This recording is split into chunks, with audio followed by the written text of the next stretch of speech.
Ici, c'est mon quartier, le 11e, Bastille.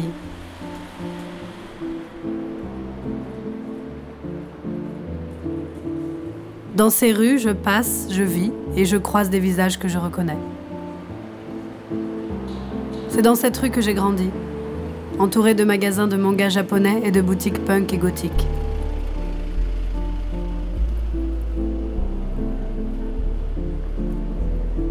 Quand j'étais petite, j'avais tendance à éviter ma rue. Je ne l'ai jamais trouvée très chaleureuse. Elle m'effrayait. J'allais à l'école en face de chez moi. En primaire, j'avais 2 amoureux et on était tous les 3 tout le temps collés. C'était la première bande avec qui je traînais dans le quartier. Mon collège aussi était dans le coin. À l'époque, il était en ZEP. Je me souviens qu'en 3e, pendant les cours d'orientation, on conseillait à Sofiane de faire un CAP.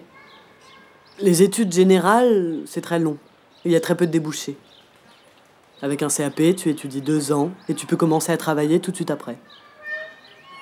Quand Stéphanie commençait à s'intéresser au CAP, c'était plutôt... Non, c'est pas pour toi. Et on l'orientait vers le lycée général et l'université.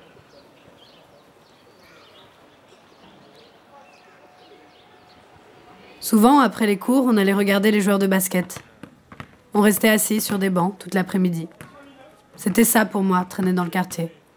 Se poser, marcher, rentrer et refaire la même chose le lendemain. C'est ici que je me suis bagarrée pour la première fois. Et la seule. Une vraie bagarre. Planifiée, organisée, avec 2 adversaires et un horaire déterminé.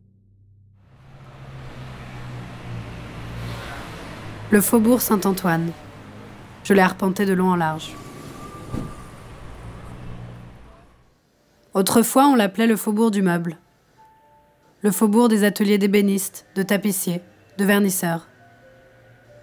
Même si ce ne sont pas mes propres souvenirs, la nostalgie de ce temps-là est pour moi une forme de rébellion contre l'état des choses aujourd'hui. Moi, je n'ai connu du faubourg que ses magasins de fringues et ses vitrines clinquantes.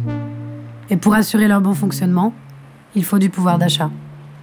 Résultat, la montée des prix, la hausse des loyers, les déménagements, une nouvelle population. La boucle est bouclée. Voici un nouveau quartier.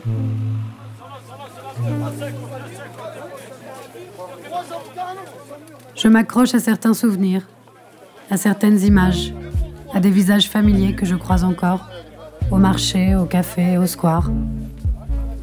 Comme les dernières lueurs d'une vie de quartier. Mais lorsque les étalages sont rangés et les rues nettoyées, que reste-t-il ? Je vis toujours au même endroit. Je marche toujours autant, mais je me pose moins. Pour le marcheur pressé, le quartier défile plus vite.